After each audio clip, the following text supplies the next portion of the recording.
I lost my car, I lost my house, I had to break up with the girl that I was dating at the time. What? She got scared that I was going to go to prison for the rest of my life. It is not about being guilty, and it is not about committing the crime. It was about getting a conviction. I was the guy that, enlisted in the Army as an infantryman during the height of the Iraq War.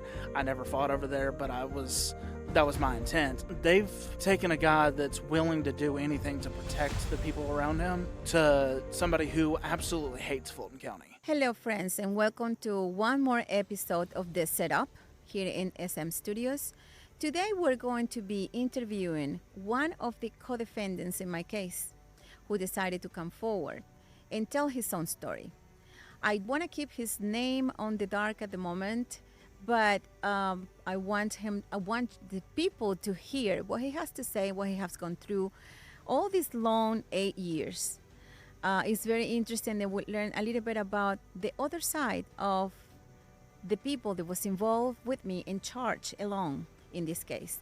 So without delaying this anymore, I want to welcome to Mr. today. Good morning. How are you today? Very good. Here in this lovely day. Oh, yeah. Beautiful. We are outdoors today. So one of the things that I want to do is for you to introduce yourself and talk a little bit about your background and how did you get to work with AY. Okay. Well, I started out serving in the Army right after high school. I was medically discharged due to a knee injury. After that, I went to work for Georgia Department of Juvenile Justice as a juvenile correctional officer, working with youthful offenders who had been, who were awaiting trial for criminal actions. I see. And so when you work for the Department of Justice, that means you've been trained by the government. Yes. Okay. And not only trained, but you're also certified. Yes. In working with juveniles. Yes, we went through Georgia Post, which is Peace Officer Standards and Training. Which is the same training that the police officers go, Yes. and the detention officers go, and the sheriff deputies go. That's It's correct. the same school, just different classes. Yes. A lot of the times it's in the same building. And Exactly. we have some of the same instructors going between the different classes. Exactly. Uh, So we're trained by the same public safety department.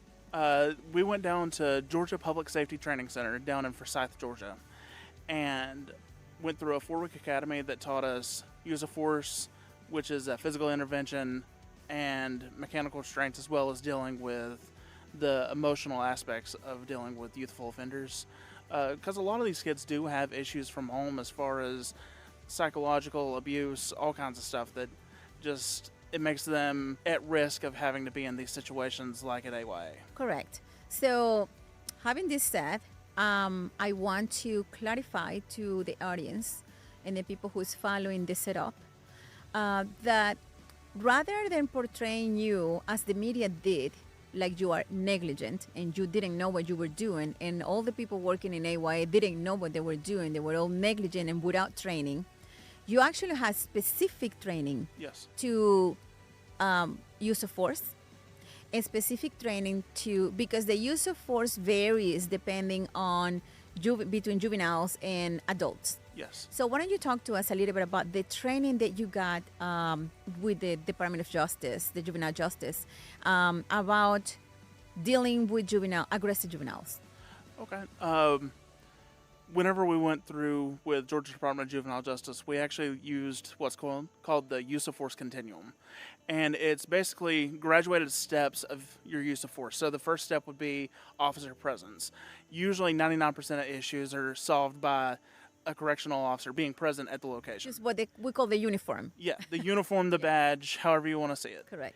After that, it's verbal instructions. You tell the suspect or the juvenile offender, hey, I need you to do X, Y, and Z, or this is going to happen.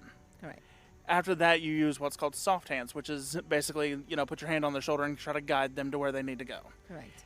After that, if there's an escalation of force from them, we use a little bit harder tactics, restraints, which could include mechanical restraints as well as pepper spray, tasers, things like that. Now, in your knowledge and training and experience, gain through the state, the training from the state, the training from the juvenile system, was any restrictions on using pepper spray? As far as I know, there was not. We were all trained in pepper spray with Georgia Department of Juvenile Justice whenever What ages we of had to juveniles? deal with kids as young as 9 all the way up to 17 and 18 years old. In the state of Georgia, teach you, train you, and have you pepper spray juveniles around those ages? I personally have not, but people that I've worked with have, Yeah, but you had a We were green light. trained for You it, had yes. Yeah, you were trained for it if And- necessary. if necessary. Correct. And how about restrainings, mechanical restraints? Mechanical restraints, we were taught multiple types, the leg irons, as well as handcuffs and the belly chain, as well as the straight jacket. We were taught all these. I want to pause that. I want you to mention them, all of them again. Please listen up, all my audience, because what he is saying is a complete different perception of what general public has about juveniles.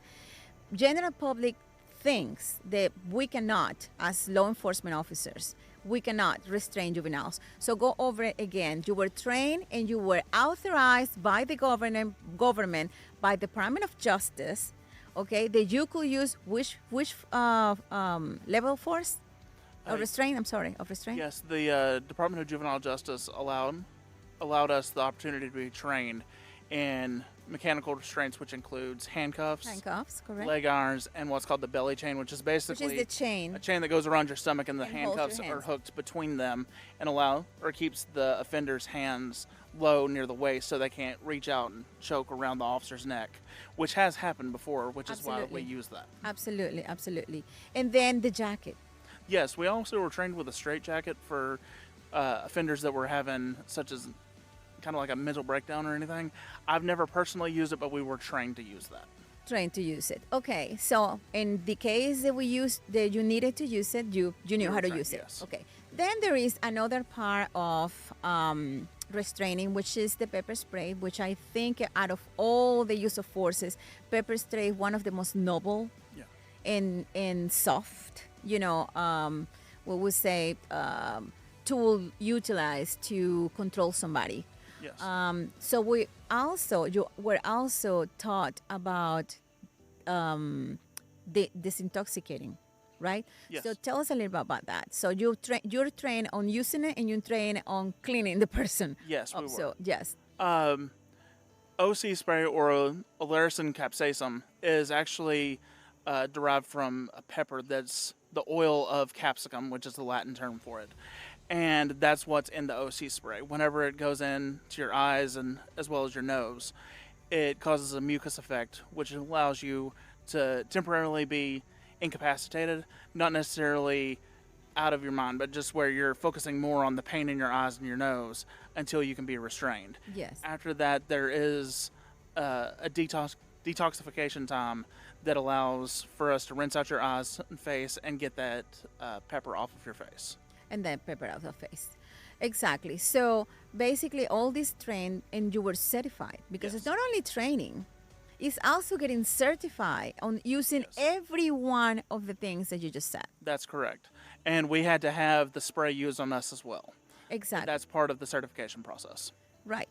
Is there any difference between the pepper spray that a police officer uses on the road for an adult and the pepper spray that you use in the juvenile system? No. It's exactly exact the same. same pepper spray. Now there is another one that is utilized on the jail, which is called the foam. Yes. There is a difference between those two. Yes, the foam,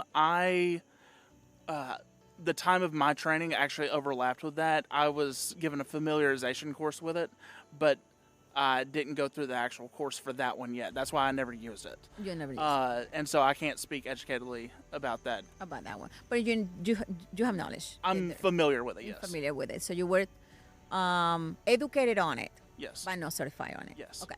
Okay. So all this training, which is the exact same training that they give to all police officers Yes. in general, is what you utilize when you were working with the juvenile Yes. justice department. Yes, because we're mandated officers. We might not be out on the street doing patrol, but we are mandated by the state.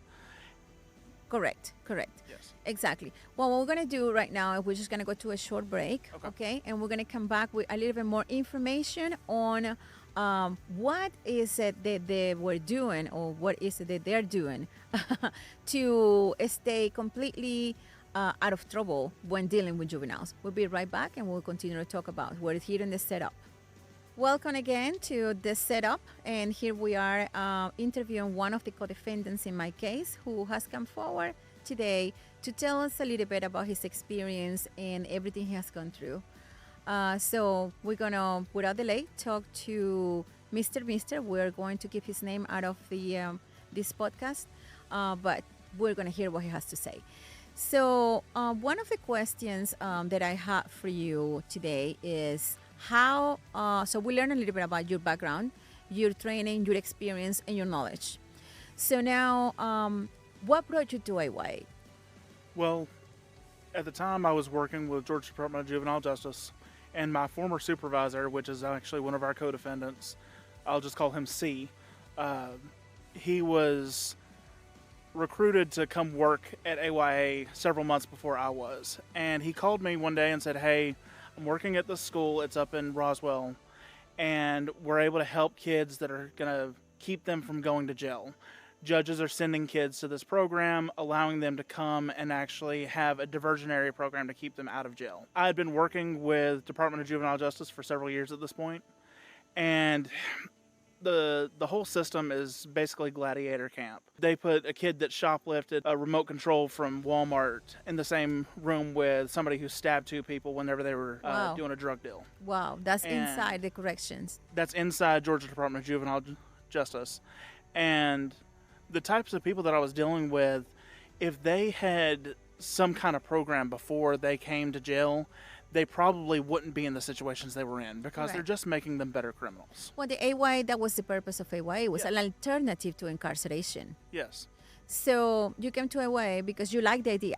Oh, yeah, I loved it.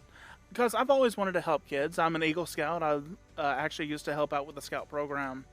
And whenever I heard about this from Defendant C, he told me they're hiring mandated officers to come in there and help.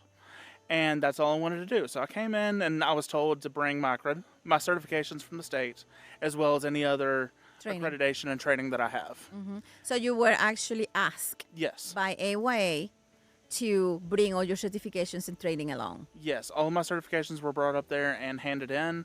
I was investigated by the school investigator, made sure that all my certifications were up to date. They even sent us through a small program dealing with their type of youth that we have. What was the name of it again? So you were certified by the Handle with Care. Handle with Care, that's the Handle with Care, which is a federal program. Yes. So Handle with Care, for people who doesn't know, is a program that they have in the United States, is federally accredited, and help you understand and handle juveniles that are in crisis and juveniles that are violent. How to deal with them effectively, how to put hands on, which is a very important thing, how to put hands on. So when you came to AY and you start dealing with the kids, you know, that were there, which are juveniles, you know, under the law, there's no difference between ages. But you just mentioned earlier that in the juvenile system, you were dealing with kids anywhere from 9 years old to 17 years old. That's correct. But AY didn't have that kind of kids. So AY had older kids. Correct. So what was your impression? From my experience, it was actually very well ran. The head of security was former Navy. NCOIC, which is non-commissioned officer in charge, is a former Marine with the Purple Heart from his service in Iraq. I was very impressed by the staff there. So you knew that you weren't dealing or working with negligent people. Exactly. They were people very well trained and very well certified. More trained than I expected, in all honesty. Correct. So when you came to the school to AY, there were some policies and procedures that needed to be followed, and how did you get along with that?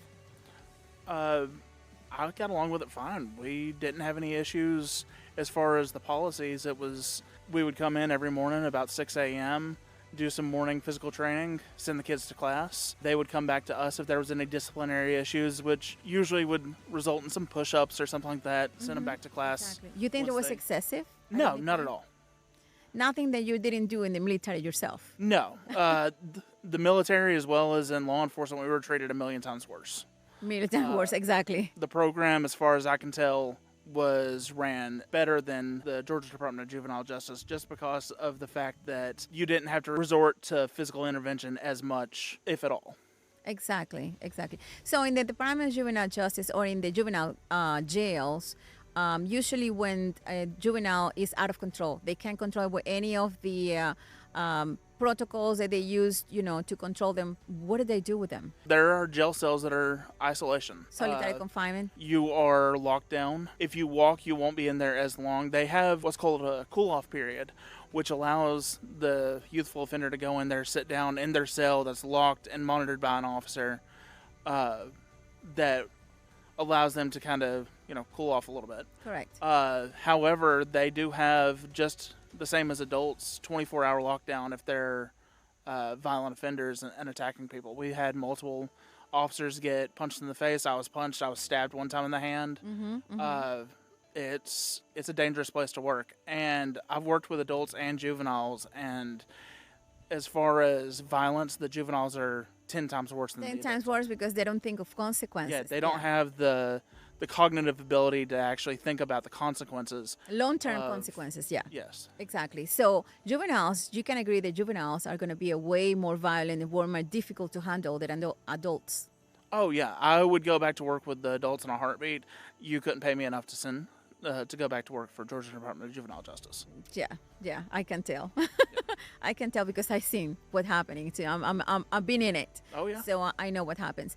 So now having this said, and you have been very clear on comparing, the two different programs, one from the government, one it was private. Yes. Because AY was private.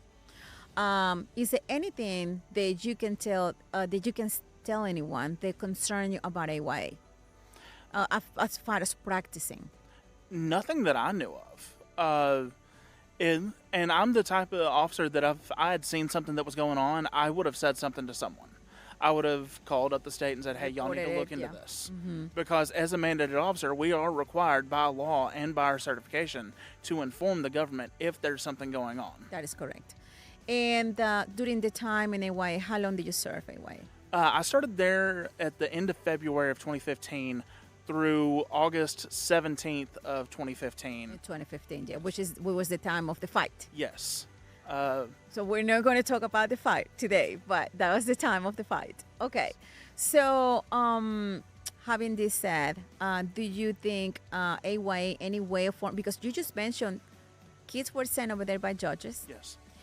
There were probation officers coming in and out of the school throughout the day. Okay. We had DFACs coming in out of the day, in and out, talking to several different kids. Yes. We had special units, like gang suppression units, coming to interview our juveniles all the time. And there was a constant in and out of law enforcement.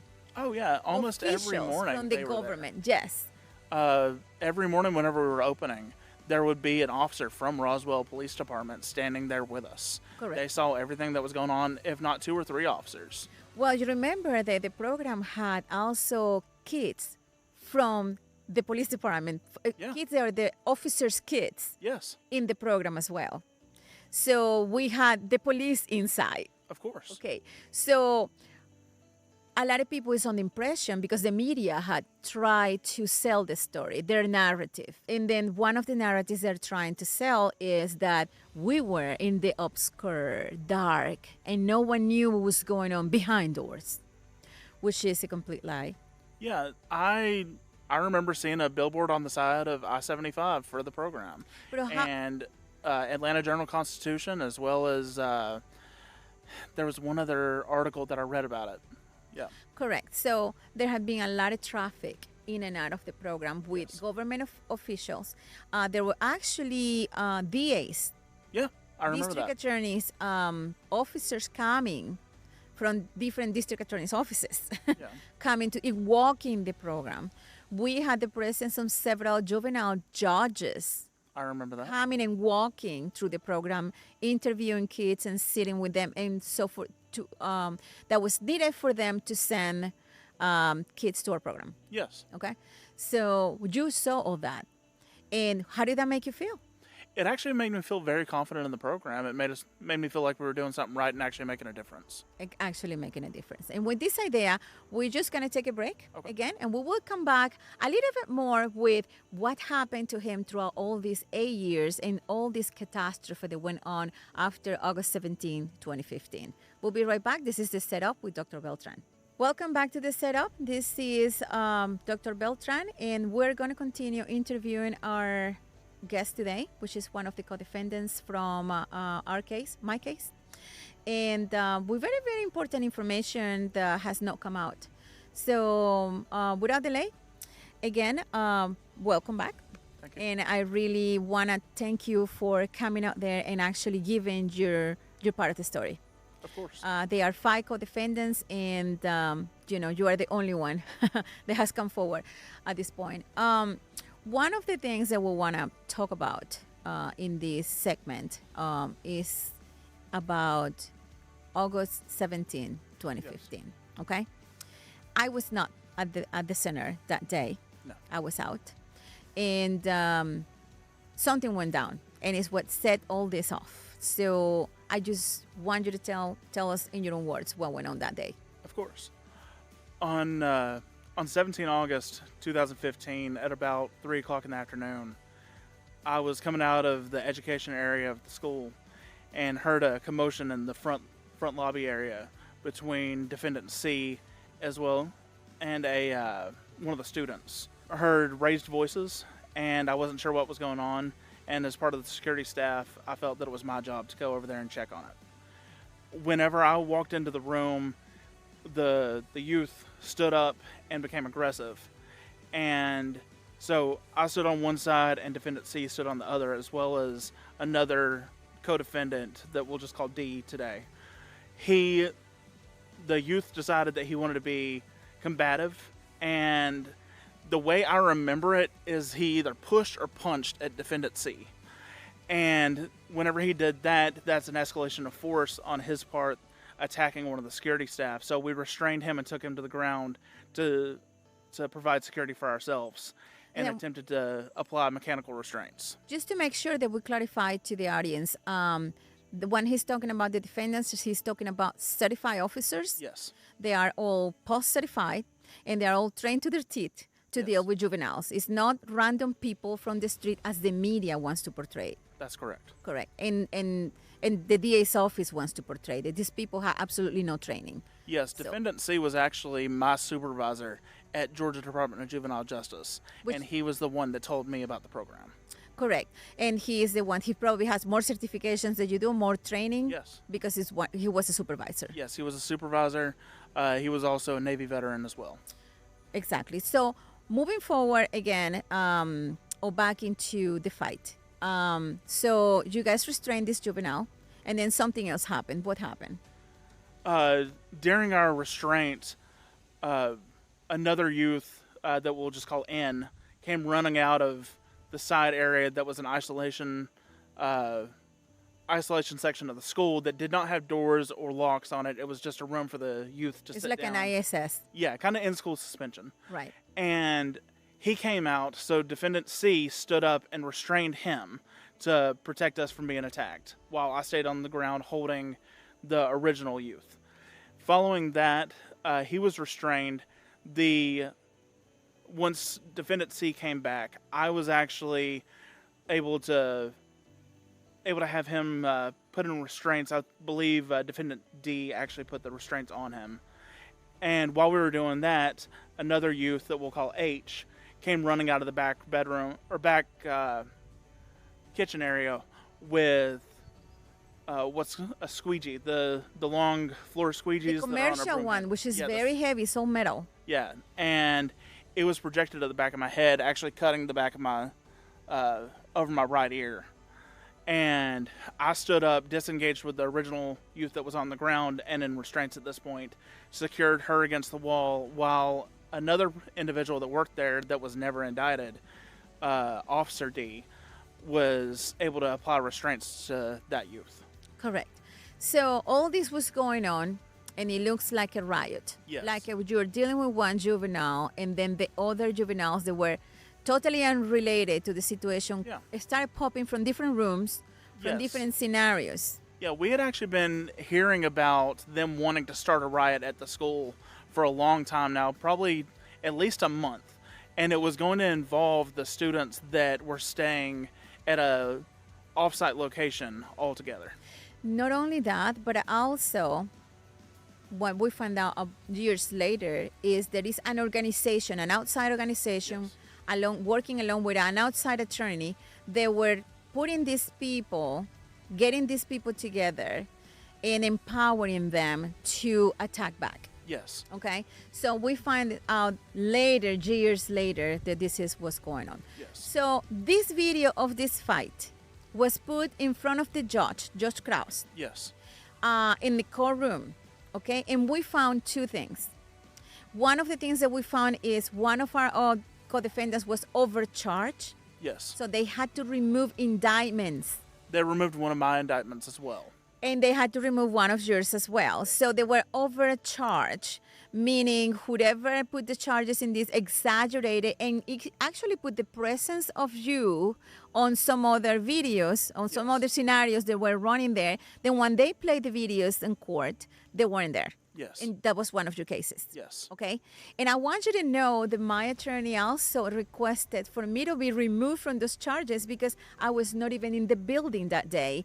And the Judge Krause said no. Yes.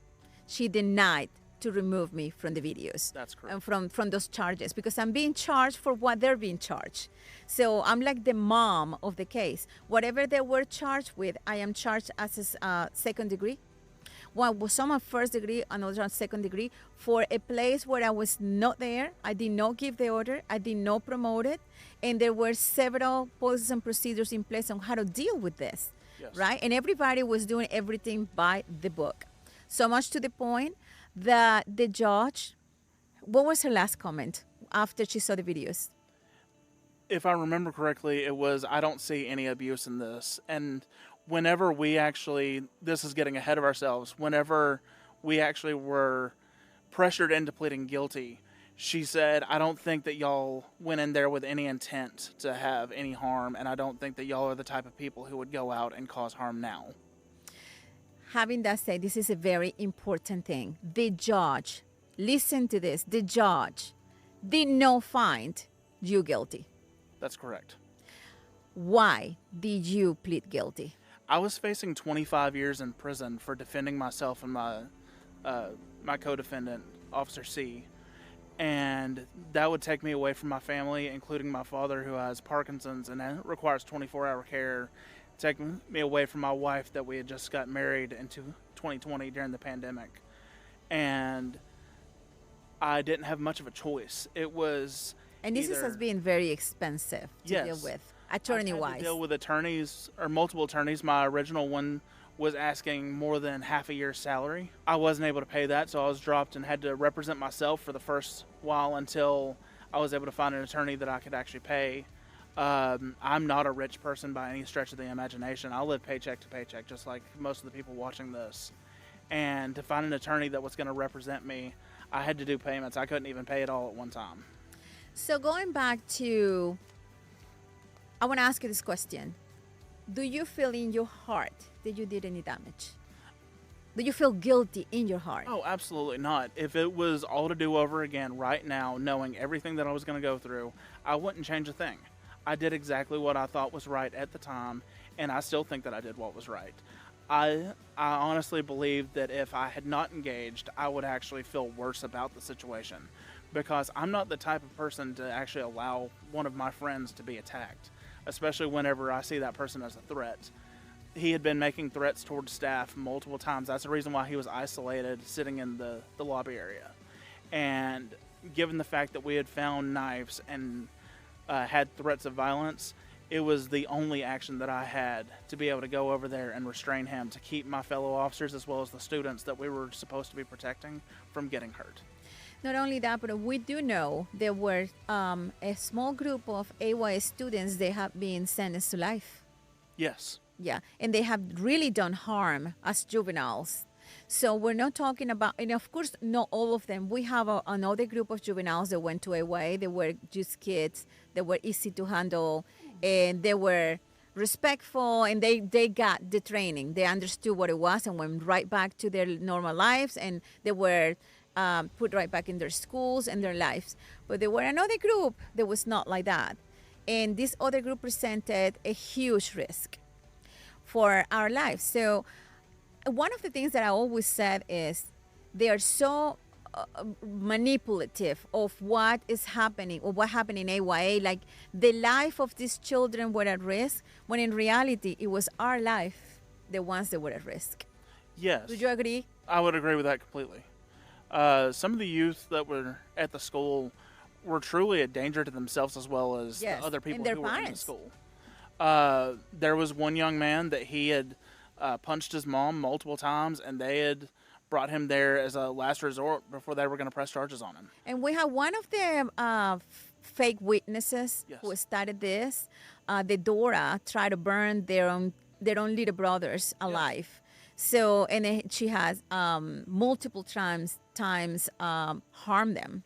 And that wasn't one of the reasons that she brought to the school. Other situations going on in her environment at school and everything. Yeah. And in the house. So, okay, having all this said, you said you were basically forced to feel guilty. Yes.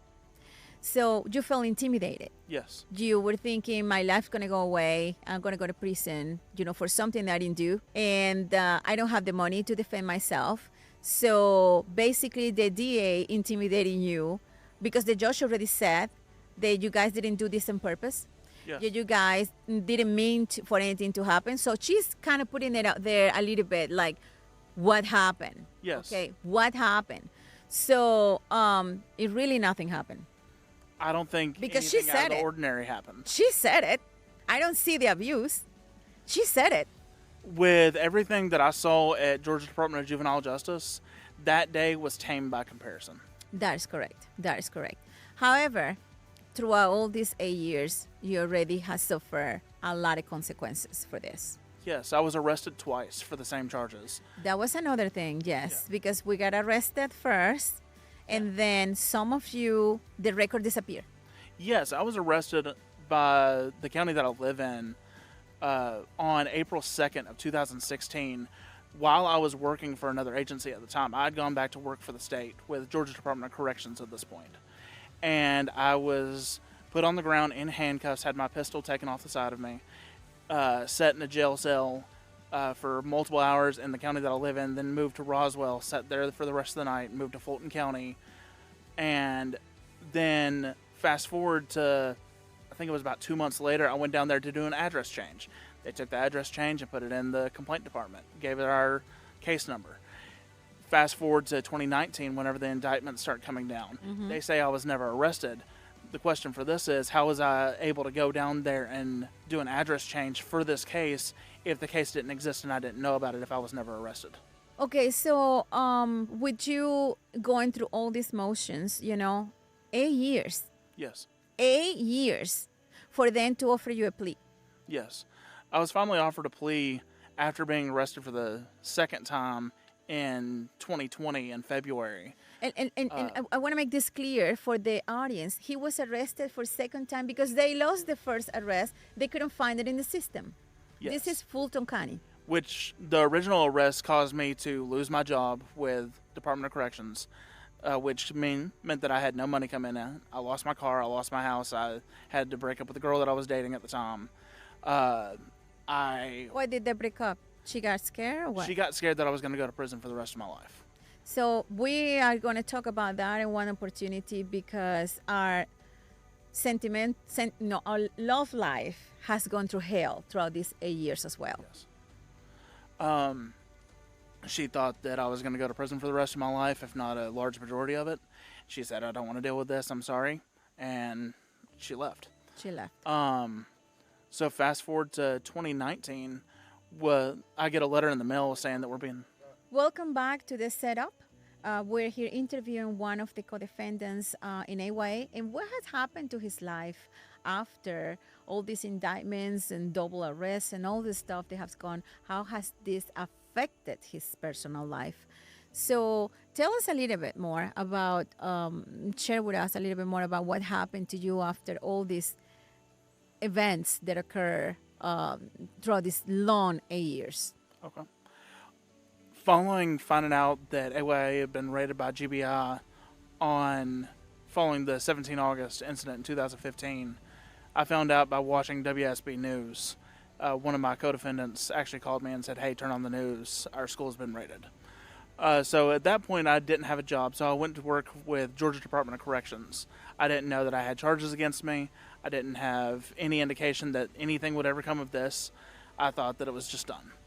So I was driving down the road on April 2nd of 2016, was pulled over by the local county sheriff and was arrested because I had a warrant out of Fulton County. Was held That's how you learn. Yeah, that's how I found out. Was being taken out of the car with a full felony stop, guns drawn, everything, because the fact that I had a weapon on me as a mandated officer for the state, Correct. They saw that as a threat to their lives, and rightfully so.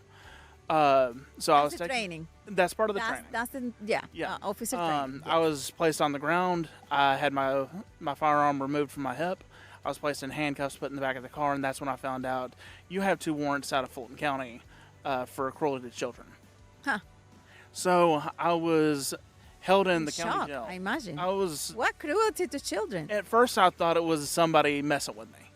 And I actually had to call my parents to bail me out. And as a corrections officer, I'm working for the state. So I had gone to multiple different prisons to work. And I called my mom and said, "Hey, I'm sitting in jail right now. Can you come pick me up?" She said, "Oh, is your car broke down?" And remember, this is April 2nd. So the day before is April Fool's Day. And she thought I was messing with her, too. Yes. And she's like, "Stop playing. That's not funny." I'm like, "No, this is real. I'm actually sitting in jail right now. I've been arrested." And so my dad came up, bailed me out of jail. We went home, and I was actually in the process of moving at the time. And so I went down to Fulton County to do a change of address because the next day I was, unloading the U-Haul.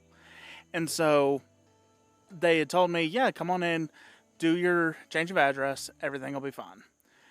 During all this, we didn't think anything would really come of it. I said, "There's got to be a mistake, let the attorneys do something." But we went from 2016 to 2019 without hearing anything. So I figured, okay, it's probably just dropped. It was, some kind of hiccup. Eventually, I'll get a letter in the mail saying it's been dismissed. That ended up not happening. I get a letter in the mail on towards the end of August in 2019, and it shows that the last day in the afternoon, right before the close of day for the last day before the statute of limitations would have ran out, they had decided to indict us. Correct. And I said, "Well, that's okay. I'm able to fight my case now and actually get this resolved." Of course, now we're sitting in 2023, and we know how that ended. Exactly. During all this, because of being arrested, I lost my job at Georgia Department of Corrections. I lost my house, lost my car. The girl I was dating at the time broke up with me. It was extremely stressful during all this, but I tried to keep my spirits up because I had faith in the system. Because you know that you are not guilty. I knew I was not guilty. You know that you are innocent. I knew I was innocent. That's what I didn't keeps do us anything up wrong. and running. And, that was the only thing keeping my head above water. Correct. And I lost contact with my best friend, Defendant Clay. He had found out about it the same night as I did and decided to break contact because he knew that something was going to happen from the way that we kind of pieced stuff together after all this. He said, "I knew that they would tell us to be separate, not talk." And he said that it broke his heart too because, we were best friends. Who told you to be separate and not talk? His attorney had told him. The attorneys, okay. And, I was there when he proposed to his wife. I was there, whenever his father-in-law found out that they were having a baby. When, we were as close as can possibly be. I mean, he's the closest thing to a brother that I've got. And that's painful. It is. And we went 8 years without talking at all. And finally, whenever all this came down, I caught him at the elevator and said, "Dude, I don't have any ill will towards you. I, want to get your number so we can stay in touch." I still thought of him as one of my best friends. Absolutely. Um, Absolutely. But Don't you think that he may feel guilty because he brought you into AYA? he said that he did. I've talked to him since then, and we've patched things up. We text back and forth. He's not living in Georgia now, but we're trying to link up and hang out. I think everybody wants to leave prepared. Georgia after what happened. Yeah. My wife and I are looking at moving to Wyoming. Yes, yes. We did just leave the state I'm once done and for all after finding out And so much it's- injustice. Yeah, they really treated us wrong. As a mandated officer in the state of Georgia, if you've got a case taken in front of the grand jury, you have the right to be there. That's right. And we were denied that right. Whenever my attorney brought that up, Judge Krause said, "Oh, well, that's going to be overturned, so we're just going to move forward with this now." Well, she has she overturned everything, every motion that we put in that was Exactly. not in favor of the DA's office. Yes, that's correct. Exactly. And I really had hope for that one because I thought, okay, this is my chance to actually have it overturned, realize the system is wrong, because from the time I was 18 until the time that I was arrested, I worked for the government. I had full faith in injustice and the program, and I was the guy that enlisted in the Army as an infantryman during the height of the Iraq War. I never fought over there, but that was my intent, and I love this country and I love this state, and I was willing to put my life on the line and die fighting for it if necessary. That's why I came back to work, working in law enforcement, and then worked with juveniles so I could help keep them out of trouble. And they have. It's okay. Yeah. It's okay. We have gone through this. They've taken a guy that's willing to do anything to protect the people around him to somebody who absolutely hates Fulton County. And I want to leave the state, and this is where I was raised the majority of my life. Correct. My family has been here, and I don't want anything to do with it. Every time I drive to go see my wife's family, we have to drive past the Fulton County Courthouse because we're going on I-75. And so it gets brought up every single time that we're driving by. So I have this question for you. Knowing what you know right now, don't you think that situation about don't talk to each other is kind of a technique? Yeah, they were trying to divide us. Exactly. Is it kind of a technique that they use? It's divide and conquer. They really don't have evidence. If you look back in history at the Spartans, the Battle of Thermopylae, the Battle of 300, they made a couple movies about it. The reason why they were strong is because their lines were together, their shields were crossed, and they were able to fight the Persians through that. And they know if you're divided, you're not going to be nearly as strong as if you were all together working as a team. Not only that, but also they are able to use their fear and intimidation against each one of us. Exactly. Because each one of us is going to perceive it differently. Yes. Each one of us is going to be perceiving fear and intimidation completely different. So they're going to be talking in your ear, then talking about. They actually act like the devil. Yeah.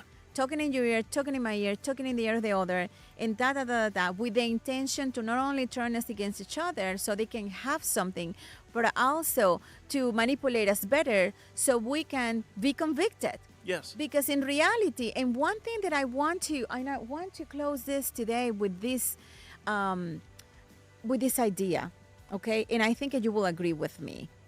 It is not about being guilty, and it is not about committing the crime. In this case, and that's what I call it, the setup. In this case, it was about getting a conviction. Yes. It was about us not suing them for destroying our lives for 8 years. It was not about being guilty. They knew from the beginning that we were not guilty. They knew from the beginning that they were accusing non-criminals, okay, of crimes that they didn't commit. They knew this, but they did not care. Yeah. They did not care about you. They did not care about me or your family, everything that you lost. In their eyes, were disposable. Exactly. And they definitely, the only thing they cared about was at the end, putting that little medal on their shoulders saying, oh, I got another conviction. Exactly. It's very sad. It's extremely sad. What would you have to say in this last minute that we have to the audience? I don't regret anything that I did while I worked for AYA or worked for the state. I have every intention of, even though I'm not working there anymore, to protect the children that were students there as well as the staff. That's why I'm not saying any names, because even the ones that were involved in the altercation that attacked us, I still want to protect their identities, and I want them to know that I don't have any hard feelings towards them, because that's not the kind of man that I am. I want to move forward with this, but Fulton County, you were wrong. Thank you very much. Thank you very much to everybody for watching us. And this is one more episode of The Setup. And you heard it. It was another person who is also saying and feeling they did nothing wrong. Thank you so much.